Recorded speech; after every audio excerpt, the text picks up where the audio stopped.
목사님 너무 감사합니다. 성도님들 안녕하세요. 안녕하세요. 안녕하세요. 안녕하세요. 저는 매주 토요일 7시 반에 철산 로데오 거리에서 버스킹 예배를 드리고 있는 예수 믿는 청년이고요. 여의도 순복음교회에서 또 예배 인도하고 있는 강한별 간사입니다. 여러분 추수감사절 총동원 주일로 이제 시작이 되는데 하나님께서 부으실 은혜를 기대하는 이 기간들이 되기를 소망합니다. 하나님께 저를 이제 이 시간에 간증자로 세우셨지만 성령 하나님께서 우리 각자에게 필요한 메시지를 말씀하실 것을 기대하는 마음으로 이 시간을 아버지께 사랑하는 마음을 담아서 올려드리는 시간이 되기를 소망합니다. 저희 이야기를 먼저 하기 전에요, 한 곡 먼저 주님께 올려드리기를 원하는데요. 우리의 자랑 예수 그리스도이심을 고백하시죠.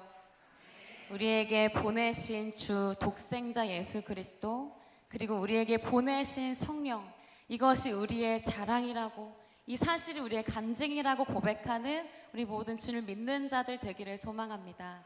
그 마음을 담아서 첫 곡 아버지께 올려드리겠습니다.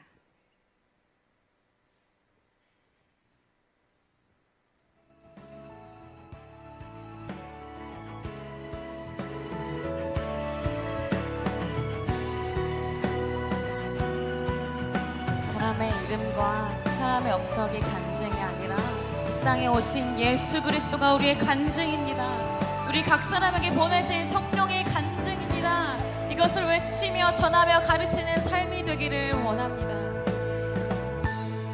예수로 나의 구주 삼고 성령과 피로써 거듭나니 이 세상에서 내 영혼이 하늘의 영광 누리도다. 온전히 주께 맡긴 내 영, 사랑의 음성을 듣는 중에 천사들 왕래하는 것과 하늘의 영광 보리로다. 이것이 나의 간증이요. 아멘. 이것이 나의 찬송일세. 나 사는 동안 끊임없이 구주를 찬송하리로다. 주의 핏값으로 사셨기 때문에 우리는 주님의 것입니다. 주께서 우리를 부르실 때 순종하며 사는, 그리고 열매 맺으며 사는 우리 삶이 되게 하여 주시옵소서. 우리의 간증은 예수 그리스도입니다. 우리에게 보내신 성령입니다. 주 안에 있는 자의 특권으로 함께 고백하실까요? 주 안에 기쁨 누림으로 마음의 풍랑이 잔잔하니 아멘. 세상과 나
밤에 찬송받게 합당한 주님께 감사와 영광의 박수를 드리실까요? 찬송합니다.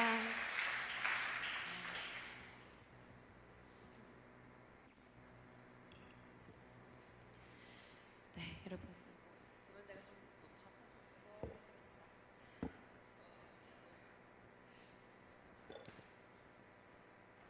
여러분, 저는 올해로 햇수로 9년째 매주 토요일 7시 반에 버스킹 예배를 드리고 있고요. 네, 제가 2016년도부터 시작을 했는데요.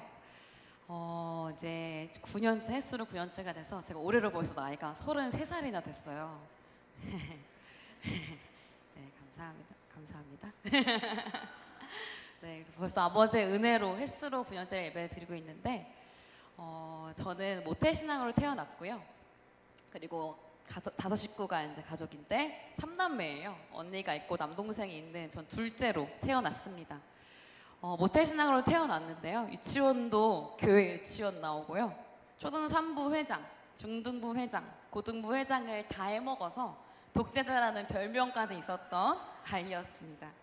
그리고 저희 교회에서 매년 한 행사가 뭐 성경 퀴즈 대회, 성경 암송 대회, 찬양 대회, 그리고 뭐 행사할 때마다 늘 대회를 안 나간 적이 없어서 늘 상을 타오는 그런 아이였고요. 그리고 또 춤도 잘 춰가지고 워십하면 센터하고 모든 행사, 대회 이럴 때 제가 빠지지 않고 늘 참가하고 출전하고 또 전국 성경고사대회까지 나가서 상을 타오는 그런 아이였습니다. 네, 아주 교회 어른들이 저를 모르는 어른들이 없을 정도로 굉장히 많은 이쁨과 사랑을 많이 받고 자랐어요. 이제 저는 집에서 어떤 환경이었냐면 학교 끝나고 집에 들어갈 때 신발을 벗을 때부터 이미 어머니의 방언기도 소리가 저 작은 방 너머에서 들렸습니다. 그리고 저희 엄마는 이제 되게 크고 두꺼운 성경책을 자기 전까지 읽으시느라 늘 성경책이 머리맡에 있었는데요. 그 성경책을 보니까요. 어렸을 때 기억으로는 되게 재밌는 책인 줄 알았어요. 왜냐하면 알록달록했거든요. 그러니까 어머니의 흔적이었던 거죠. 되게 재밌는 책인 줄 알고 컸었고요. 그리고 이제 어머니의 이제 말씀들을 듣는데 되게 신기한 거예요. 막 찬송가를 몇 장에 무슨 찬송가도 있는지까지 알 정도로 정말 걸어다니는 성경책이었어요. 그래서 이제 그리고 늘 말씀을 필사하시고 암송하시고 묵상하시고 이제 이런 모습들을 늘 보면서 자랐어요. 그러다가 이제 자연스럽게 어머니가 어떻게 하나님을 만나게 되셨는지 간증을 듣게 되었는데요. 저희 엄마는 모태신앙은 아니셨고요. 강원도 철원에 백골부대 앞에서 태어나셨는데 그 동네에서 믿는 종교를 믿으셨대요. 아마 어르신들은 아실 수도 있으실 것 같아요. 남묘랭교라고 네, 아시죠? 지금 이제 애들은 모르는데 저도 어렸을 때까지 믿다 사라졌어요. 그 종교를 믿으셨다가 성인이 되었을 때 교회 다니는 사람을 보고 좀 마음에 안 들어 했대요. 아니 예배하러 가야 되는데 교회에 연애하러 간다고. 예배당이 아니라 연애당이다. 그래서 교회에 대한 되게 부정적인 생각을 갖고 계셨던 분이셨거든요. 그래서 이제 난 아무것도 안 믿겠다. 나는 내 주먹을 믿지 누굴 믿냐. 이렇게 삶을 사신 분이셨어요. 그러다가 어느 날 하나님을 체험하신 거예요. 그래서 하나님이 살아계신 것 같다라는 생각이 드셔서 교회를 나가셨대요. 이제 교회에서 보는 책이 성경책이잖아요. 성경책을 이제 주셔서 보는데 창세기 1장 1절부터 안 믿어지는 거예요. 태초에 하나님이 천지를 창조하시니라. 여러분 다 알고 계시는 이 말씀이 안 믿어지는 거예요. 살아 계신 거는 같은데 창조가 안 믿어지셨던 거죠. 이게 교회를 나갔을 때 첫 번째 난관이었대요. 그리고 두 번째 난관을 또 부딪히시는데요. 남들을 다 보니까 기도하실 때 하나님을 뭐라고 부르시죠, 여러분? 그쵸, 아버지라고 부르잖아요. 하나님을 아버지라고 부르기도 하는데 그 기도하는 사람들 보니까 아버지라는 게 이해가 안 되시더래요. 아니 신이면 신이지, 하나님이면 하나님이지, 왜 아버지냐? 내 육신에 아버지가 있는데 왜 또 아버지가 있다는 말이냐? 듣고 보니 그렇더라고요. 그러니까 아버지란 이 관계가 이해가 안 되시는 거예요. 그러니까 이게 두 번째 난관이었대요. 창조도 안 믿어지고 아버지라는 고백이 안 되는 저희 엄마. 근데 하나님이 살아 계신 거는 같은데 되게 괴로우셨대요. 믿고 싶었는데 안 믿어지니까 너무 괴로우셨대요. 그래서 저희 엄마가 아직 믿음도 없는 그 초신자가요, 어떻게 하셨냐면요, 40일 새벽을 작정하시기로 하십니다. 크게 안 놀라시네요? 아직 믿음도 없으신 분이 새벽을 40일 작정하셨다니까요. 근데 기도 제목이 뭐였냐면 여러분, 첫 번째 기도 제목이 하나님이 창조주라는 사실이 믿어지게 해주십시오. 두 번째 기도 제목, 하나님 아버지라는 이 고백이 나한테 고백되게 좀 해주십시오. 이게 기도 제목이었대요. 또 문제를 놓고 기도한 것도, 물질을 놓고 어떠한 모든 걸 놓고 기도한 게 아니었어요. 창조주 하나님, 아버지 하나님을 구했던 기도였던 거죠. 그러니까 본질의 기도였던 거죠. 근데 매일 40일 새벽을 깨우시잖아요. 초신자가, 믿음도 없는 그분이 한 달이 넘어간 그 시점에도 여전히 안 믿어지는 거예요. 저희 어머니의 표현입니다. 믿고 싶어 죽겠는데 안 믿어져서 미치고 팔짝 뛰겠더래요. 너무 괴로우셨대요. 믿고 싶어 죽겠는데 안 믿어지니까. 그래서 이대로 안 되겠다 해서 어떻게 하셨냐면요, 마지막 40일 때 마지막 3일은 금식해야겠다. 별로 안 놀라주시네요. 저는 되게 감사합니다. 저는 사실 되게 놀랐거든요. 왜냐면 저는 아직까지 3일은 금식 안 해봤어요. 하루 금식 몇 번 해봤는데 3일 금식은 도저히 못 하겠더라고요. 그러니까 얼마나 그 믿음도 없는 그분이 3일 금식까지 할 정도면은 얼마나 간절하다는 뜻이겠어요. 얼마나 믿고 싶다는 마음 표현이었겠어요. 마지막 40일 새벽과 그 3일 금식 끝난 그날에 여러분, 하나님께 저희 어머니를 만나주셨는데 여러분, 너는 내게 부르짖으라 내가 내게 응답하겠고 말씀하신 하나님이심을 믿으십니까? 그리고 예수님께서 이런 말씀도 하셨죠. 구하라 그러면 너희에게 주실 것이요, 찾으라 그러면 찾아낼 것이요, 두드리라 그러면 너희에게 열릴 것이니 말씀하신 우리 예수님이잖아요. 말씀에 신실하신 우리 하나님께서 그렇게 하나님을 구하고 찾았던, 두드렸던 저희 어머니를, 그 기도를 들으시고 그 조용한 새벽 기도실에 후레와 같은 음성을 들려주십니다. 나는 너를 출애굽한 여호와라. 그 음성을 정말 굉음과도 같았다고 표현하셨거든요. 놀라운 그 음성을 듣고 눈을 번쩍 떴는데요, 그때 이제 말씀을 폈는데 모든 말씀들이 믿어졌다는 거예요. 창조가 믿어지고 하나님을 너무 아버지로 고백할 수 있게 된 거죠. 그 순간 저희 엄마가 믿음을 은사로 받으신 거예요. 여러분, 믿음도 은사라는 사실을 알고 계십니까? 그러니까 믿음을 주셔야 우리가 하나님을 믿는 거잖아요. 우리가 교회를 오래 다닌다고 해서, 착하게 산다고 해서, 헌금을 많이 한다고 해서 믿음이 막 커지는 게 아니라요. 하나님께서 믿음을 주셔야 우리가 하나님이 믿어지는 거잖아요. 그러니까 믿어지는 그 은사거든요. 그러니까 저희 엄마가 정말 믿음을 그때 은사로 받으신 거예요. 정말 이걸 깨달으셨던 거죠. 이 땅을 살아갈 때 진짜 중요한 것은 믿음이구나. 아무리 돈이 많아도, 걱정이 없어도, 부유해도, 건강해도 믿음 없으면 아무 의미, 아무 소용이 없구나라는 것을 그때서 비로소 깨닫게 되신 거예요. 근데 자녀들이 3명이나 있는데 어떻게 키우셨겠어요? 정말 기도로, 말씀으로 어렸을 때부터 키우셨는데요, 자녀들을 향한 기도 제목이 이것이었대요. 첫 번째 기도 제목, 하나님, 우리 아이들이 하나님을 의심 없이 믿을 수 있도록 믿음을 주십시오가 기도 제목이었대요. 왜냐하면 본인은 믿고 싶어 죽겠는데 안 믿어졌던 그 괴로운 경험이 너무나도 괴로워서 우리 아이들만큼은 의심이 없이 그냥 믿어질 수 있도록 믿음을 구하셨던 거예요. 두 번째 기도 제목, 믿음을 주십시오. 세 번째 기도 제목, 믿음을 주십시오. 정말 믿음만을 구하셨어요. 왜냐하면 믿음은 우리가 얻어낼 수 있는 게 아니라 주셔야 되는 거기 때문에. 그러니까 믿음의 영역, 구원의 영역은 그런 거잖아요. 우리가 오래 신앙생활 한다고 해서 비례하는 게 아니라요, 아예 다른 차원의 영역이기 때문에요. 그래서 저희 어머니는 그렇게 기도하셨고요. 다른 것 구하셔도 되는데 정말 믿음만을 구하셨어요. 다른 것 구하셔도 되는데 믿음만을 구하셨어요. 그리고 말만 그렇게 하신 분이 아니셨고요. 어렸을 때부터 말씀으로, 스파르타로 가르쳐 주셨습니다. 어렸을 때부터 이제 방학 때만 되면요, 성경 특강이 열렸어요. 이번엔 다윗 특강, 모세 특강, 출애굽 특강, 그리고 예수님 특강, 사도 바울 특강이 열렸는데요. 어느 날은요, 저희 3남매 모두 초딩일 때, 요즘 말로 잼민이죠. 초딩들 앉혀놓으시고, 얘들아 오늘 연습장 가져와봐. 연습장을 가져오시고 네모를 그리시고요, 선을 하나 그으시면서 초딩들을 향해 이렇게 말씀하십니다. 얘들아, 이게 휘장이고 이게 성소고 여기가 지성소야.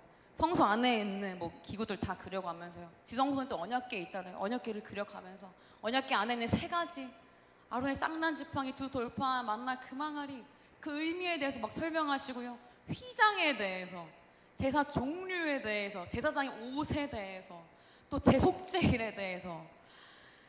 네, 여러분의 표정과 같았습니다. 별로 관심이 없었고요. 빨리 TV 보고 싶었고 빨리 간식 먹고 싶었고 그랬는데, 그렇게 관심 없는 아이들은 안 쳐다가 침을 튀겨가면서 그렇게 설명하셨어요. 그러시면서 저희 가슴을 두드리면서 이렇게 말씀하셨거든요. 얘들아, 하나님의 나라는 여기 있어. 여기 있어. 여기 있어. 하나님의 나라는 눈에 보이는 것이 아니야. 먹는 것과 마시는 것이 아니야. 하나님의 나라는 너희 안에 있고 성령 안에 있는 의와 평강과 희락이 하나님의 나라야 말씀하셨죠. 당연히 무슨 말인지 몰랐습니다. 근데 나중에요, 이것들을 깨닫게 되는 퍼즐들이 맞춰지더라고요. 그 기억들이 오래 기억에 아직도 선명하거든요. 그 기억들이 오래 기억에 남아서 퍼즐로 맞춰졌고요.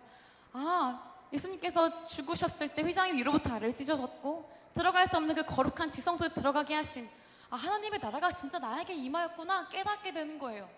그러니까 저희 어머니는 초등학생 때부터 그걸 가르쳐 주셨던 거죠. 그러니까 이것을 가르치기 위해서 어떤 지식을 넘어서 묵힌 묵상의 끝에 저에게 가르쳐 주셨던, 그러니까 얼마나 말씀을 연구하고 묵상하고 주님 앞에 씨름했겠어요. 그런 어머니였죠. 그래서 저는요, 고등학생 때 혼날 때도 말씀으로 혼났습니다. 근데 저희 어머니가 워낙 타협없고 엄격하신 분이셔서 좀 무서우셔가지고 반항을 꿈꿀 수는 없는데, 혼날 때 이렇게 혼난 적도 있었어요. 뭐 딱히 잘못한 것도 반항을 해본 적은 없는데, 너의 소견에 옳은 대로 행하는 너의 사사시대가 끝나야 된다 라고 혼났습니다. 그러니까 혼날 때도 말씀으로 혼났어요. 왜 이렇게 혼나보신 적 없으시잖아요. 그러니까 제가 얼마나 무서웠겠어요. 근데 여러분, 제가 혼나면서 이거 깨달았어요. 아, 이게 그 사사를 말하는 거였구나. 나의 나라가 끝이 나고 주님 왕이 되셔야 되는구나. 사사시대 다음에 왕정시대잖아요. 그러니까 나의 소견에 행했던 모든 것이 끝이 나고 주님이 왕이 되셔야 되는구나. 혼나면서 뭐 이게 깨달아졌어요. 정말 놀라운 아주 가정 환경에서, 복된 환경에서 자랐는데, 교회 다니는 친구들 다 이렇게 잘하는 줄 알았어요. 다 이렇게. 어느 날은요, 여러분, 집에서요, 찬송가 지금 348장인데 옛날에 388장이었거든요. 마귀들과 싸울 줄 아시죠? 제약버스는요, 이거를 초딩들과 함께 군가로 부르고, 얘들아 오늘은 여리고를 돌 거야. 집에서 여리고 돌고요, 침묵하고 돌아야 되잖아요. 정말 침묵하고 돌고 마지막에 소리 지르고 이러면서, 제가 봤던 장면은 십자가를 그리시면서 사단아 예수님의 명언에 떠나갈지어다 대적 기도하시는 모습 어렸을 때부터 보고 자랐어요. 십자가 그리시고 보혈의 피 뿌리시고, 지금 얘들아 영적 전쟁이다 이런 말. 그러니까 초딩 때부터 영적 전쟁에 대해서, 사단 마귀에 대해서 예수의 피를 들으면서 컸습니다. 그러고 나서요, 제가 중학생이 됐을 때 저 교회 친구들이랑 이야기를 하는데, 어떤 한 모태신앙의 친구가 하나님이 안 믿어진다는 거예요. 열심히 찬양도 부르고 은혜를 받았던 아이가 하나님이 잘 모르겠다는 거예요. 그러면서 나중에 떠나가요. 근데 이런 아이들이 고등부 때도 나타나고, 초년부는 말할 것도 없죠. 막 떠나가잖아요. 근데 이 친구들을 가까이 곁에서 보면서 이제 다 떠나가는 친구들, 몇 명 안 되는 동기들과 함께 제 삶을 한번 되돌아봤어요. 내가 믿고 있다 착각하는 건 아닐까? 정말 오랜 시간 점검을 해봤는데, 아니요, 저는 정말 하나님을 믿고 있었어요. 근데 자세히 돌이켜보니까 믿음의 은사가, 그러니까 믿음의 은사고 제가 능력에 있어서 믿는 게 아닌데 어떻게 이렇게 내가 믿게 됐을까 생각을 해보니까요, 정말 믿음이 은사라는 것을 분명하게 알았던 저희 어머니를 엄마로 보내주셔서, 하나님의 강건하신 사랑 안에서 하나님께서 복음의 씨앗이 심겨질 때 이미 기도로, 그리고 말씀 양육으로 밑바탕을 잘 깔게 해주셔서 복음의 씨앗이 잘 심겨질 수 있도록 어머니를 통해서, 제가 그 은혜를 통해서 하나님을 의심이 없이 믿어지는 그 삶을 허락하셨더라고요. 그러니까 정말 어렸을 때 교육이 너무 중요하다는 것을 제가 정말 전 산 증인입니다. 왜 제 친구들은 뭐 의심하고 떠나갔거든요. 근데 저는 정말로 감사하게 한 번도 의심을 한 적이 없었어요. 하나님 너무 살아계시고, 하나님 내 아버지 되어주셨고, 내 안에 임하셨고, 이거는 정말 너무 감사한 일이거든요. 그러니까 정말 믿음만을 거셨던 저희 어머니의 기도에 응답하셨던 거죠. 근데 반면에 가정형편은 너무 어려웠어요. 믿음만을 구하시느라 가정형편이 너무 어려웠어요. 반지하에서 정말 오래 살았거든요. 방 2칸짜리 반지하에서 5 식구가 모여서 여름이만 되면은 장마 기간 때 두꺼비 집 내려가고 촛불로 살고, 겨울에 너무 추운데 씻기가 너무 찬물로 또 씻을 때도 있었고, 그리고 막 사계절 내내 곰팡이가 있는 벽지에 살았고, 근데 그런 집안이었어요. 저는 이제 지금 학생들은 아닌데 지금 저희 또래는 아마 아실 거예요. 교복과 급식비가 학교 다닐 때 다 들었거든요. 지금은 지원이 되는데, 그러니까 저의 부모님 세대가 되게 많이 힘드셨어요.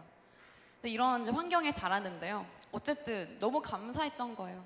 그래서 고등학생이 됐을 때 이제 하나님을 믿고 아는 것을 넘어서 제가 정말 진정으로 하나님을 사랑하게 됐어요. 그래서 제가 여러분 고3 때 이렇게 기도했거든요. 그러니까 오전 주일 예배 다 끝나고 저녁에 제자 훈련 하는데 강대상 앞에 무릎 꿇고, 하나님, 제가 숨 쉬는 것보다 하나님 더 사랑하고 싶어요. 하나님, 제 심장이 뛰는 것보다 하나님 더 사랑하고 싶어요. 하나님을 사랑하는 사람들 일렬로 쭉 세운다면 제가 가장 앞에 있고 싶어요. 저는 이렇게 기도했거든요. 그리고 학생이니까 필통이 있잖아요. 하나님, 여러 가지 펜들 중에 제가 자주 쓰는 이 펜처럼, 여러분 그런 펜 하나 있죠? 형광펜, 여러 가지 펜 있지만 우리가 가장 많이 쓰는 그 펜이 있잖아요. 하나님, 저 그 펜처럼 저를 사용해 주세요. 가장 편하게, 가장 많이 하나님 손에 붙들린 인생 되게 해주세요. 하나님께 그렇게 쓰임 받게 해주세요. 그렇게 기도했었거든요. 근데 가정여편은 너무 어렵고 딱히 잘하는 건 없는 그냥 집에 상장이 개근상이 제일 많은 그런 학생이었어요. 학업 우수상으로는 뭐 체육 요런 쪽. 근데 뭐 제가 제일 잘하는 게 뭐였냐면요, 달리기 잘했고요, 팔씨름 잘했고요, 씨름 왕이었거든요. 근데 이걸로 대학을 갈 수는 없잖아요. 안타깝게 씨름과는 없더라고요. 근데 제가 하나님 비전 놓고 기도하던데 하나님께 찬양으로 너무 쓰임 받고 싶은데 노래는 못하고, 그리고 또 막 지원해 주시는 형편도 아니고, 그래서 기도만 했어요. 하나님, 근데 이 꿈이 포기가 안 돼요. 하나님 길을 열어주세요. 기도했더니 이 작은 자의 기도를 들어주신 하나님께서 저희 어머니의 마음을 움직이십니다. 동네 작은 실용음악 학원에 저를 보내주셔서 넉넉하지 않은 형편에 학원을 다녔어요. 음악 학원 다녀서 이제 늦게 시작을 했지만 열심히 했어요. 정말 열심히 해서 남들보다 뭐 가진 것도 없고 타고난 재능도 없어서 정말 열심히 하면서 이제 원서를 2개밖에 못 썼는데, 원서비가 비싸가지고 2개밖에 못 썼는데 하나 붙게 해주셔서요. 서울에 있는 실용음악과 100몇 대를 뚫고 들어가게 해주셨어요. 너무 놀라운 하나님의 역사하심이었거든요. 다 놀란 거예요. 이거는 하나님께서 하셨다. 나의 실력이 아니다. 이건 저도 인정했어요. 그래서 너무 감사하게 이제 그렇게 하나님의 은혜로 꿈에 그리던 대학도 들어가고 너무나 기쁜 대학 생활을 했어요. 근데 여전히 가난한 대학 생활은 했거든요. 김밥 한 줄로 하루 버티고, 그리고 뭐 2,000원짜리 하는 학식, 2,500원짜리 하는 학식 먹고 비싼 걸 먹지도 못하고, 그러다가 어느 날 제가 개인 레슨을 하게 되는 거예요. 개인 레슨 하면서 부유하게 돈가스를 먹게 된 거예요. 할렐루야. 얼마나 은혜의 돈가스였는지 몰라요. 하나님께서 정말 까마귀를 통해서 먹이시는 것들이 정말 많았어요. 근데 그것도 열심히 공부를 해서 장학금도 받았죠. 근데 제가 누군가를 가르쳐 보니까 잘 가르치는 것 같은 거예요. 가르치는 게 은사가 있는 것 같다. 이걸로 뭔가 하는 게 쓰임받을 수 있지 않을까라는 생각의 끝이 교수였어요. 교수. 하나님의 교수가 돼야겠다. 교수가 돼서 주님의 제자들로 세워야겠다. 그리고 바른 청년들로 세워야겠다. 좀 멘토가 되고 싶었어요. 청년들에게. 그리고 청년들, 가능성이 많은 청년들과 함께 뭔가 하고 싶었고, 그리고 더 나아가 다음 세대와 예배와 교회를 위해서 삶을 드리고 싶었어요. 그러니까 찬양사역 플러스 교수. 그러니까 너무 20살 초반이니까 얼마나 꿈을 막 그리는 나이예요. 막 너무 흥분되더라고요. 근데 그러다가 열심히 장학금도 받으면서 성적 잘 챙기면서 다녔는데 저는 자신이 있었거든요. 성적도 괜찮았고 자신이 있었고 교수가 될 무슨 근자감인지 모르겠는데 자신이 있었어요. 아무튼. 근데 엄마가 마지막 기말고사를 앞두고 저를 부르시는 거예요. 별아, 너 이거 끝나면 기말인데, 졸업인데 뭐 할 계획이니? 저는 이제 당당하게 자신 있게 말씀드렸죠. 엄마, 저 교수가 되고 싶습니다. 저는 자신 있게 말씀드렸어요. 성적도 괜찮았고 잘할 자신 있고 돈 벌릴 생각이 없었고 제가 알아서 또 알바하면서 학업을 이어갈 생각이어서 계획을 말씀드렸는데 들으시더니 표정이 안 좋으신 거예요. 아니 여러분, 자식이 교수 되겠다고 하는데 표정이 좋아야 되잖아요. 제가 기대한 표정이 아닌 거예요. 이렇게 말씀하시는 거예요. 그래. 음악은 이제 여기까지만 배우고 주일날 찬양팀으로만 봉사하고 이제 나가서 돈 벌어라 라고 하시는 거예요. 네, 이렇게 어른들은 웃으시는데요. 청년들은 웃지 못합니다. 나가서 돈 벌어라 라고 하시는데, 그러니까 교수가 되고 싶다는 딸에게 여기까지 하고 돈 벌라고 하시는 부모님의 마음은 얼마나 찢어졌을까요? 나중에 되게 마음이 아팠다고 하셨는데요. 어쨌든 형편을 제가 뻔히 아는데 때를 못 쓰겠더라고요. 결론은 순종했어요. 너무 어렵지만 그냥 순종했어요. 형편이 아니까요. 다 내려놓고 이제 음악을 전공했는데 뭐 대기업을 어딜 들어가겠어요. 그냥 저를 받아주는 데 들어간 거죠. 월급도 막 그렇게 많지도 않은.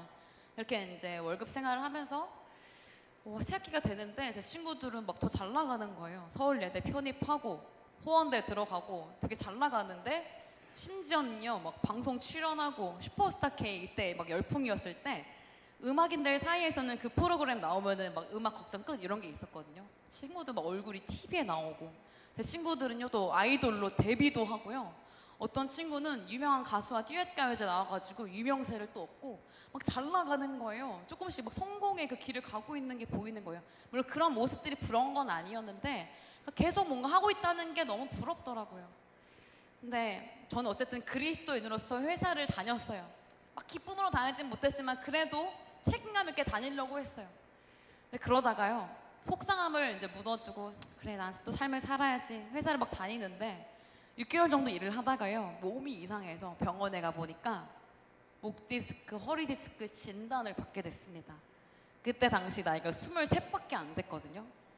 너무 어리잖아요. 너무 어린 나이에 벌써 디스크를 얻은 거잖아요. 그러니까 디스크는 평생 또 안고 가야 되는 질병인데 너무 이게 믿어지지가 않는 거예요. 아니 이 삶도 너무 나한테 사실 고통스러운데 여기에다가 플러스 디스크라니. 치료받다가 호전이 안 돼서 의사 선생님이 퇴사까지 권유하시더라고요. 이제 또 퇴사하래요. 제가 되게 짧게 말씀드리지만 매일매일 정말로 고통의 연속이었어요. 몸도 아프죠, 마음도 이제 하나님의 뜻을 막 모르겠고. 그렇지만 또 아이러니한 건 여러분 전 매일매일 주님과 교제하는 청년이었거든요. 주님의 음성을 매일 들어요. 근데 제 삶에 막 이렇다 할 인도하심, 역사하심이 나타나지 않는 것에 대한 어떻게 해석을 해야 되나 이런 것들이 참 어려움이 많았었어요. 근데 저는 여러분 새벽기도 반주를 제가 3년 했었거든요. 그때 새벽기도 반주 3년 하고 고등부교사 8년 했거든요. 그리고 천년부 찬양팀, 금요철이라 찬양팀 저는 월화수목 금토일 교회 안 간 날이 없었어요. 제가 교회를 가면요 동생들이 와 저기 무급 찍어 놓으신다 박수도 받아. 그러니까 저 모든 예배가 제가 있었고 그러니까 그렇게 예배와 아주 밀접한 청년이 저였는데 제 삶에 뭐 이렇다 할 일들이 아니고 오히려 아프고 하나님의 뜻을 어떻게 해석해야 될지 모르겠는 이런 시간들이 지나는 게 너무 괴롭더라고요. 근데 그 가운데 백수가 됐잖아요. 아픈 백수였어요. 막 신나는 백수가 아니라 병원 가서 엎드려서 침 맞고 물리치료 받고 누워있고 매달려 있고 그러니까 엎드려 있거나 매달려 있는 그런 백수였거든요. 감사하게 정신은 건강해서 제가 술을 한 번도 안 마셔봤는데 얘가 갑자기 시간이 많이 남는다고 여유가 생긴다고 안 가던 클럽을 가진 않을 거 아니에요. 그죠? 안 가던 클럽을 갑자기 얘가 가진 않을 거 아니에요. 그래서 시간이 너무 많이 남으니까요. 제가 뭐를 했냐면요. 진짜 할 게 없어서 여러분 성경을 폈습니다. 할 게 없어서 이참에 일독이나 다시 해야겠다. 통독이나 하자. 이렇게 약간 해치우자는 식으로 그래서 이제 창세기부터 쭉 읽습니다. 제가 창세기, 출애굽기, 레위기, 민수기, 신명기, 여호수아, 사사기, 룻기, 사무엘상. 제가 여러분 사무엘상을 읽는데요. 여기서 놀라운 사건을 제가 만나게 됐어요. 사무엘상이 이제 사무엘이 이제 커서 이제 사울에게 왕을 기름 붓고 이제 다윗에게 기름 붓고 이제 사사 시대에서 왕정 시대로 넘어가는 이제 그 내용이거든요. 이제 사울이 변질됐잖아요. 변질돼서 하나님은 두 번째 왕을 세우기 위해서 사무엘을 이새의 집으로 보내셨죠. 다윗에게 기름 붓기 위해서 먼저 누구라고 말하지 않고 보내셨죠 일단은. 근데 그때 사무엘의 눈을 사로잡은 한 사람이 있었어요. 근데 그 사람은 다윗이 아니었고요. 이새의 장남 엘리압이었거든요. 그 엘리압이요 기록된 거 보니까 키도 크고 몸도 좋았나 봐요. 그때 사무엘이 너무 키도 크고 몸도 좋으니까 당연히 왕이 될 사람이다. 그래서 하나님께 묻지도 않고 기름 부으려고 하거든요. 근데 그때 하나님께서 이렇게 말씀하십니다. 그의 키와 용모를 보지 말라. 내가 이미 그를 버렸노라. 제가 통독하다 보니까 이런 버렸노라 이런 말씀을 제가 보게 된 거예요. 그러고 나서 이렇게 말씀하시더라고요. 사람은 외모를 보거니와 나 여호와는 중심을 보느니라. 이때 이 말씀하신 거더라고요. 통독하면서 이런 것들이 또 재밌더라고요. 아, 이때 이 말씀하신 거구나. 엘리압의 기름 부으셨을 때, 기름 먹였을 때. 그래서 이제 사무엘이 그럼 두 번째 아들인가? 아비나답 지나가게 했을 때 아니래요. 세 번째 삼마인가? 아니래요. 그 자리에 있었던 7명을 다 지나가게 했는데 아니래요. 그래서 나중에 불러서 등장한, 혹시 아들이 더 있으니까 해서 등장한 사람이 8번째 막내 아들인 다윗이었던 거죠. 그 자리에 없었어요. 사무엘이 왔을 때. 근데 그 다윗이요, 그 막내 아들 다윗이 양을 이제 쳤던 이제 사람이었잖아요. 그 장면이 17장, 사무엘상 17장에 자세히 기록되어 있는데, 제가 이제 통독을 하다 보니까 읽게 된 부분인데, 많이 읽다 보니까 하나님께서 많이 읽게 하셨어요. 많이 읽다 보니까 외운 부분인데, 여러분 들으시면서 아는 내용인지 모르는 내용인지 한번 잘 들어주세요. 주의 종이 아버지의 양을 지킬 때에 사자나 곰이 와서 양떼에서 새끼를 물어가면 내가 따라가서 그 입에서 새끼를 건져내었고, 그것이 일어나 나를 해하고자 하면 내가 그 수염을 잡고 그것을 쳐 죽였나이다. 여러분 알고 계신 내용이시죠? 그쵸? 저도 알고 있는 내용을 통독하고 있었습니다. 근데 그때 여러분 하나님께서 저에게 다시 읽게 하시는 것 같은 거예요. 다시 읽었죠? 주의 종이 아버지 양을 지킬 때 사자나 곰이 와서 양떼에서 새끼를 물어가면, 제가 이것을 상상해 보기로 했어요. 여러분 한번 같이 상상해 주시겠어요? 양을 지키고 있는데 지금 여기 눈앞에 사자나 곰이 나타난 거예요. 그럼 어떻게 하실 것 같으세요, 여러분? 그쵸? 목사님 도망가죠? 정답입니다. 저는요, 이걸 상상을 해보니까요, 사자가 왔을 때 거기 있을 이유는 없잖아요. 빨리 튀어야죠. 저는요, 아, 도망가야지라는 생각도 하기 전에 이미 몸이 뛰고 있을 것 같아요. 그러지 않을까요, 여러분? 냅다 뒤도 안 돌아보고 양이고 뭐고. 왜냐면 양도 소중하지만 그때는 제가 더 소중하기 때문에 아무튼 그렇게 달릴 것 같은데, 다윗은요 사자를, 곰을 따라갔다고 기록되어 있습니다. 말이 안 되죠. 그래서 제가 너무 말이 안 돼서 읽고 있는데, 두 번째 또 충격이었어요. 따라갔대요. 했던 행동이 뭐였냐면요, 입에서 새끼를 건져냈다는 거예요. 여러분 양새끼 한 마리 때문에 사자 입에 손을 넣으실 분 계신가요? 양새끼가 뭐라고, 그쵸? 양새끼, 까놓고 말해서 여러분, 들판에 사람이라고는 다윗밖에 없었기 때문에 양새끼 물어간 거 말 안 하면 몰라요. 그쵸? 말 안 하면 몰라요. 근데 그게 뭐라고 따라가서 입에다 손을 집어넣어요. 근데 세 번째 제가 다시 한번 놀랍니다. 그 다음 이야기에 그것이 일어나 나를 해하고자 할 때 내가 그 수염을 잡고 그것을 쳐 죽였나이다 나오는데요. 제가 여기서 아, 이건 정말 말이 안 된다. 물론 믿는 말씀입니다. 믿는 말씀이고 실화인 거 아는데 말이 안 되는 거예요. 뭐 금은보화도 아니고 집문서도 아니고 뭐 되게 중요한 게 아니라 고장 양새끼 한 마리잖아요. 양새끼 한 마리 뭐 또 나면 되죠. 양새끼 한 마리 없다고 뭐 죽어요? 그게 아니잖아요. 양새끼 한 마리 때문에 손을 집어넣고 쳐 죽이는 다윗의 모습을 보는데요. 진짜 말이 안 되는데. 제가 너무 의아해가지고 계속 읽고 있었어요. 그러다 보니까 외운 건데 여러분, 계속 읽는데요, 그때 여러분 저에게 하나님께서 이렇게 말씀하신 것 같았어요. 별아, 이게 예배야. 별아, 이게 사명자의 삶이야. 별아, 이게 부르심에 합당한 자의 모습이야. 내가 이 예배를 원해.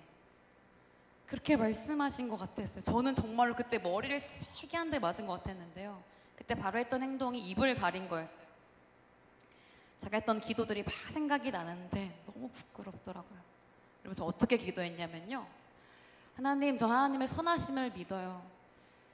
제가 하나님의 선하심을 믿고 뜻하지 않게 회사도 다니게 되고 아프고 또 백수가 되고, 하나님의 뜻은 아직 잘 모르겠지만 하나님께서 시작하셨기 때문에 아버지께서 이루실 것을 믿어요. 선하신 하나님께서 저의 길을 인도하실 것을 저는 믿어요. 하나님께 쓰임받고 싶어요. 저는 찬양 사역자가 돼서 주님께 쓰임받고 싶어요. 주님만 찬양할게요. 주님의 교수가 돼서 주님의 제자들을 세울게요. 평생 주님의 영광, 하나님의 나라를 위해서 살게요. 제 삶을 드릴게요. 이렇게 기도했거든요. 여러분 이게 잘못된 기도입니까? 저는 이게 청년의 아름다운 믿음의 기도라고 생각했거든요. 근데 제 다윗을 보는데요, 제가 할 말을 잃었어요. 다윗은요, 뭐가 되기 위한 삶이 아니었어요. 왕이 되려고, 사무엘에게 잘 보이려고 막 하는 게 아니었어요. 그저 그냥 하나님께서 부르신 주의 종으로서 아버지의 양을 지키는 그 삶의 자리로 나아갔더라고요. 그러니까 아버지께서 원하시는 예배, 첫 번째, 여러분 따라해 주시면 감사합니다. 순종이 예배다. 순종이 예배더라고요. 여러분 아실 거예요. 그때 당시 양을 지키는 자리는요, 경력조차 취급 안 되는 서열 꼴찌 막내 아들 하인이나 하는 일이라는 거 다 아시잖아요. 경력도 인정 안 되는 그 일인데도요, 목숨 걸고 했던 그 다윗은요, 첫 번째 했던 액션은 순종이었어요. 아버지의 말씀에 순종함으로 들판에 나가서 양을 쳤죠. 그것이 우리가 드려야 될 첫 번째 예배인 줄로 믿습니다. 두 번째 따라해 주시겠습니까? 책임감이 예배다. 감사합니다. 책임감 때문에, 이 양새끼에 대한 책임감 때문에 손을 사자 입에다 넣었다고요. 손이 잘릴 수도 있고 죽을 수도 있는데 목숨을 걸고 양에 대한 책임감, 맡기신 자리에 대한 책임감 때문에 그렇게 했던 다윗을 예배라고, 그 순간을 예배라고 말씀하시더라고요. 정말 모든 자리에서 우리에게 그것이 보잘 것 없던, 누가 알아주든 알아주지 않던 상관이 없이, 그 자리가 크던 크지 않던 상관이 없이 그 자리에서 책임감 있게 살아내는 그 모든 순간을 예배로 받으시더라고요. 세 번째, 마지막 따라해 주시겠습니까? 성실함이 예배다. 감사합니다. 소년 다윗이었죠, 여러분. 소년 다윗. 그 다윗이 하루아침에 사자를 상대할 수는 없었고요. 매일의 순종과 매일의 책임감이 쌓인 성실함이 그날의 다윗을 만들었던 거겠죠. 그러니까 하나님 앞에서 우리 버릴 하루가 하나도 없더라고요. 뭐가 되어지는 것 같지 않아도, 뭔가 대단한 삶을 뭔가 이루지 않은 것 같아도 하나님께서 우리 모든 걸음을 인도하시고 주관하시기 때문에 그 모든 걸음, 성실한 그 걸음이 아버지께 예배로 연락되는 줄로 믿습니다. 하나님께서 그 예배를 원하시는 줄로 믿습니다. 정리가 된 거예요. 하나님께서 진짜 원하시는 예배는, 제사보다 인애를 원하시는 하나님께서는요, 우리에게 순종을, 우리에게 책임감을, 성실함을 원하시더라고요. 하나님은요, 모든 이름 위에 뛰어나신 분이시잖아요. 모든 영광이 하나님 당신의 것이잖아요. 우리에게 어떤 것을 요구하시는 분이 아니시더라고요. 우리가 그 대단한 업적을 드려도 하나님과 아무것도 비할 바가 없기 때문에 하나님께서 원하시는 것은 그런 대단한 업적과 어떤 성과가 아니라 작은 그 자리에서 순종하는 것, 책임감 있게 성실하게 살아가는 그 순간순간을 너무나 기쁘게 여기신다는 것을 제가 통독을 하다가 놀라운 사건을 만나게 됐던 거죠. 정리가 된 거예요. 다시 보니까요, 저는 너무나 많은 사명 부자였더라고요. 우리가 다 태어나자마자 공통의 사명이 다 있거든요. 아들로 딸로 태어났잖아요. 그 가정에서의 부르심, 각자 아들로 딸로, 지금 어머니 아버지시죠. 그 모든 자리에서의 그 자리가 첫 번째 사명이더라고요. 가정을 떼놓고선 교회를 이야기할 수가 없더라고요. 하나님께서 부르신 우리 첫 번째 사명의 자리는 가정 안에서 각자의 자리더라고요. 그러니까 저는 둘째 딸이 사명이었어요. 그리고 두 번째는요, 책임감 있는 고등부 교사, 새벽기도 반주자. 그래서 정말 책임감 있게 애들을 키워야겠다라는 사명이 더 솟더라고요. 청년부를 올려보내기 전에 우리 아이들 정말 이 중요한 이 시기 가운데 예수 그리스도를 구주로 고백하고 예수가 나의 첫사랑이라고 고백하게 만들어 놓고 청년부를 올려보내야겠다. 그래서 저는요, 정말 빡세게 애들 가르쳤어요. 얘들아, 우리 상하팀에 들어오기 위해서는 첫 번째 연애 금지야. 제가 애들 첫사랑 정해줬거든요. 여러분 아시잖아요. 10대 때는 굳이 연애가 필요 없잖아요. 연애 안 해도 되잖아요. 학업과 주님과의 추억을 많이 쌓아야 되기 때문에 애들 첫사랑 정해줬어요. 얘들아, 너희들 첫사랑은 예수님이야. 뭐라고? 할렐루야, 아멘. 다음 세대가 이거 좀 배웠으면 좋겠어요. 왜냐하면 정말로 그 자라나는 10대 때 하나님으로, 그 은혜로, 찬송의 은혜로, 또 공동체 훈련하는 그 은혜로 성장할 수 있거든요. 근데 그 자리를 이성으로 채우면은 너무 늦고 너무 돌아와요, 나중에. 그렇기 때문에 그것을 제가 또 경험했고 알았기 때문에 정말로 연애 금지고, 두 번째는 우리는 말씀 무조건 해야 되는, 무조건 매일 큐티, 카톡방에 매일 큐티 올려야 되고, 그리고 지각 절대 금지, 1분 지각도 칼같이 지각 체크했어요. 근데 그거 와중에도 올 출석하는 애가 있거든요. 또 상 주고 칭찬해주고. 연애 금지 하니까요, 어떤 남학생이 하는 이야기가 있는데요. 이제 새 학기가 돼서 한 주에 5일 동안에 여자애들 2명한테 고백받은 남학생이 있었거든요. 여러분 이게 남자 입장에서 얼마나 말도 안 되는 일이에요. 그렇죠? 대개는 남자가 고백을 하는 편이잖아요. 근데 얘가 여학생 2명한테 고백을 받은 거예요. 그러니까 얼마나 유혹이 심했겠어요. 네, 토요일에 이제 모임을 하는데 얘가 이렇게 자기 차례 돌아올 때 얼굴이 이미 막 실룩실룩해요. 그래서 너 왜 그러니? 이러니까 별쌤 저 이번 주에 2명한테 고백받았어요. 이러는 거예요. 근데 남자애들 눈이 이만해지는 거예요. 와 대단하다. 자기 고백 한 번도 받은 적 없는데. 근데 그때 이렇게 말하는 거예요. 근데 제가 규칙 지키려고 애들 다 찼어요. 제가 2명 올렸어요. 이렇게 얘기하는데 남자의 눈이 이만해지면서 와 어떻게 그럴 수가 있지. 나 같으면 몰래 사귀었다 막 이런 눈으로 박수를 치고 있는데 제가 그때 이 아이를 얼마나 칭찬해 줬는지 몰라요. 공동체를 사랑하는 마음으로 또 말씀을 지키려고 순종하고 절제했잖아요. 근데 이 아이가 그때 그 순종의 기쁨을 누렸어요. 세상에서 배울 수 없는 순종의 기쁨이었거든요. 그러니까 이런 것들 공동체 훈련을 통해서 이런 것들을 맛보게 하니까 애들이 막 점점 영적 자존감이 높아지고 하나님 안에서 이 은혜를 더 갈망하게 되는 아이들로 성장시켜 주셨어요. 하나님께서. 이런 일들이 많았고요. 정말 애들이 대표기도도 못한 한 극내성적인 아이가요 12월에요 예배 인도하게 됐고요. 그런 아이들이 너무나 성장하는 모습들 정말 아이들을 보면서 많은 열매들을 보게 해주셨어요. 전 너무나 교사하면서 되게 행복했거든요. 아, 난 이제 이렇게 책임감 있는 교사로서 살아야, 그리고 성실한 반주자로, 성실한 새벽기도 반주자, 성실한 직장인으로 살아야겠다. 이렇게 삶을 살았어요. 이제 많은 돈은 아니지만 열심히 돈 벌어서 애들 많으신 거 먹이고 모든 자리에서 기쁨으로 감당해야지.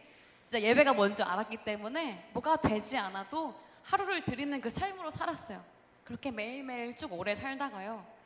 페이스북을 통해서 제가 어느 날 버스킹 앰프 이벤트를 보게 됩니다. 어떤 목사님이 월요일부터 다음 주 토요일 6일 동안 이벤트를 열 건데 월요일부터 토요일까지 찬양으로 버스킹 한 분들 중에 한 분 선정해서 이 버스킹용 앰프, 롤랜드 큐브 스트리션 앰프를 드리겠습니다 라는 선물 이벤트였어요. 근데 제가 이 글을 보는데 마음이 너무 감동이 와서 통곡 기도를 해보게 됐어요. 전 새벽기도 반주자니까요. 월요일 새벽에 주님 마음 주십시오. 입을 열지 않고 주님 마음 주십시오. 화요일 새벽에 주님 마음 주십시오. 수요일 새벽에 입을 열어서 여쭤봤어요. 하나님, 저 이거 시작해도 될까요? 그때 여러분 조용한 새벽 기도실에 엄청나게 기름 부으시는 거예요. 너무 깜짝 놀라서 눈을 번쩍 떴어요. 근데 여전히 어둡고 조용한 기도실이었는데 엄청나게 정말 강력한 기름 부으심이었어요. 마치 기다리셨다는 듯이 대답하신 것 같았어요. 근데 저는 물론 너무 확신의 기름 부으심이었지만 한 번 더 사인이 필요해서 목요일 새벽에 똑같이 여쭤봅니다. 하나님, 저 정말 시작해도 될까요? 동일하게 기름 부어주시는 거예요. 하루 종일 출근해서도. 그러면서 이제 당장 나가도 됐지만 한 번 더 신중하게 정말 내 뜻인지 하나님께서 더 분별하고 싶어서 세 번째 검증을 받기 위해서 이제 이런 생각이 드는 거예요. 이건 주님 주신 생각이라고 확신하는데요. 여러분 모세를 통해서 일하셨잖아요. 근데 여러분 모세가 살인자인 거 아시죠, 여러분? 살인자로 쓰셨죠. 그리고 여러분 다니엘 포로였죠. 포로를 총리로 세우셨어요. 그리고 여러분 사도 바울 알죠? 주님 핍박했고 그리고 좀 수감자였거든요. 감옥에도 갇혔어요. 하나님 예수님을 핍박했고 또 감옥에 갇혔던 그 사도 바울을 또 들어쓰셨어요. 그러니까 결론은요. 하나님이 쓰시고자 하시면요. 상황과 어떤 환경과 난관과 상관없이 들어 쓰신다는 결론을 제가 내리게 됐고요. 아, 그렇다면 나한테 어려운 난관은 무엇일까라고 생각을 하게 됐는데 그때 떠오른 얼굴이 저희 어머니의 얼굴이었습니다. 이제 여기까지 배우고 나가서 돈 벌어라 하셨죠. 그분께 여쭤봤을 때 허락하시면 이거는 정말 빼박인 거잖아요. 그래서 엄마한테 여쭤봐야겠다. 그래서 저는 사실 확인받기 위해서 사실 목사님한테도 여쭤볼까 했는데 목사님은 제가 너무 그냥 뻔하게 대답하실 것 같아서 정말 이거는 분명하게 해서 엄마한테 여쭤봐야겠다라고 생각을 했어요.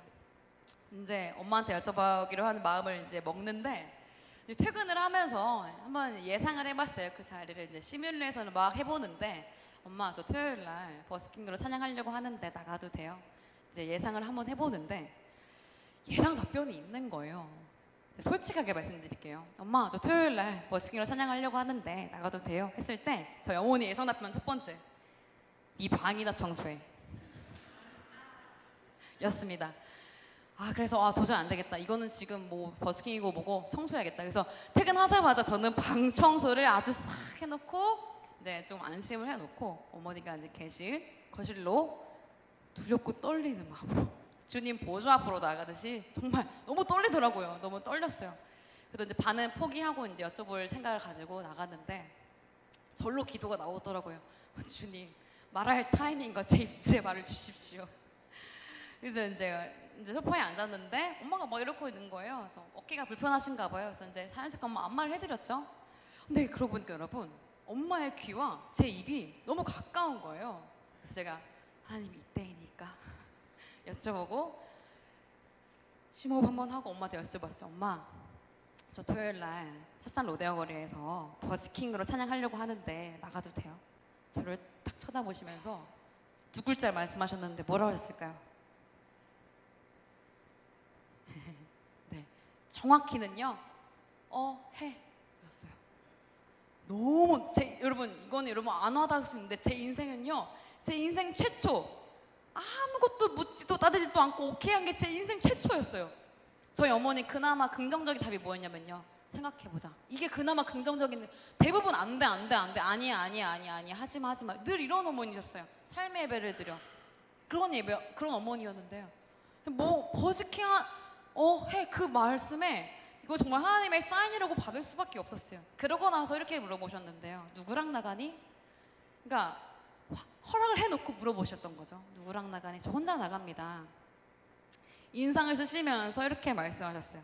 찬양은 너 혼자 하더라도 너를 중보해줄 수 있는 동역자는 꼭 한 명 데리고 나가야 된다. 왜냐하면 예수님도 제자들을 보낼 때 둘씩 보냈어 라고 하시면서요, 저를 그 자리에서 말씀으로 파송하셨습니다. 여러분, 이 대화가 1분 안에 끝났거든요. 너무 놀라운 거예요. 그래서 지난 날들 막 이제 생각나는데요, 제가 지금까지 하나님 앞에 진짜 예배가 이제 그 순간 통독하면서 사무엘상을 통독하면서 예배가 뭔지 알았기 때문에 뭐가 되기 위한 삶으로 살아가진 않았거든요. 그저 순종하는 삶으로, 너 이거 할 거면 네, 그냥 늘 순종하는 삶으로 살았는데, 그래서 제 마음속에는 늘 마음의 소원은 하나님께 찬양으로 쓰임받고 싶은 마음이 늘 마음의 소원으로 있었는데요, 그때 어머니 어해 그것으로 하나님께서 제 마음의 소원을 기억하고 계신다는 것을 확인받는 순간이었어요. 그리고 제가 이제 지금 두 번째 찬양 여러분과 나눌 건데요, 제가 최근에 한 2, 3년 전에 주어진 오늘을 이라는 찬양을 제가 불렀는데, 제가 이 곡을 부르고요, 하나님께서 칭찬해 주신 것 같은 거예요. 별아, 네가 새벽기도 반주하는 거 성도들이 몰라도 나는 다 기억해. 네가 청년부 찬양팀을 섬기기 위해서, 그리고 고등부 아이들을 책임지기 위해서 들였던 너의 시간들, 물질, 너의 모든 마음, 사랑, 내가 너무 기쁘게 받았어. 그리고 네가 순종하기 싫은 그때 순종함으로 회사 들어갔던 너의 모든 순종들, 하나부터 열까지 내가 하라고 했던 모든 것들 묵묵하게 순종해줘서 너무 고마워. 내가 너무 기쁘게 받았어. 사실 사람들은 모르는 이야기들이 많잖아요. 저 하나님만 아는 이야기. 다 기억하신다고, 다 기쁘게 받았다고, 너무너무 기쁜 예배를 받았다고 말씀하시고 칭찬해 주신 것 같은 거예요. 그 곡 여러분과 함께 나누기를 원하는데, 여러분, 우리가 주님을 믿고 직분을 감당하며 살아갈 때 때로는 억울할 때도 있고 지칠 때도 있잖아요. 근데 여러분, 주를 믿는 자의 특권은요, 사람들이 몰라도 주님 알고 계신다는 그 사실인 줄로 믿습니다. 사람들이 알아주지 않아도 하나님이 다 알고 계시고 보고 계시고 듣고 계시기 때문에 억울함이 주님 앞에서 억울할 게 없다는 그 사실이 주를 믿는 자의 놀라운 특권인 줄로 믿습니다. 그 주님께 삶을 드릴 때 기쁨으로 드리며 주님께 칭찬받는 인생들이 되기를 소망합니다. 두 번째 거 여러분과 기쁘게 나누겠습니다.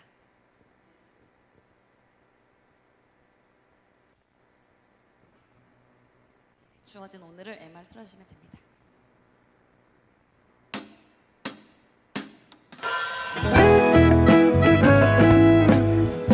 이렇게 삶의 모든 자리에서 순종할 때, 책임감 있게 성실하게 살아갈 때, 우리 마음의 소원을 아시는 주님께서 생각지도 못한 그때 우리를 칭찬하시고 위로하시고 힘주실 것을 믿습니다. 그리 아니하실지라도 주님 다 보고 계시기 때문에 그 사실이 우리에게 위로입니다.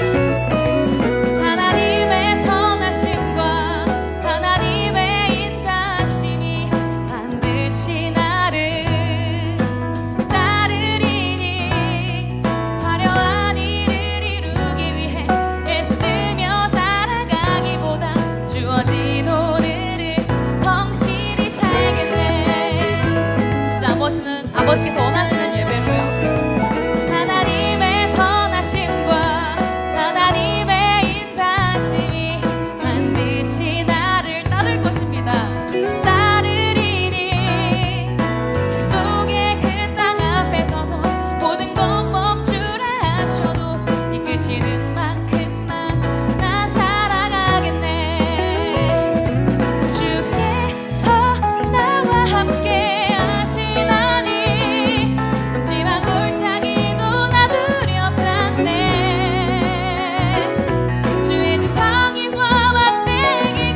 걸음 주께서 다 보고 계시기 때문에, 우리 주님께서 다 알고 계시기 때문에요.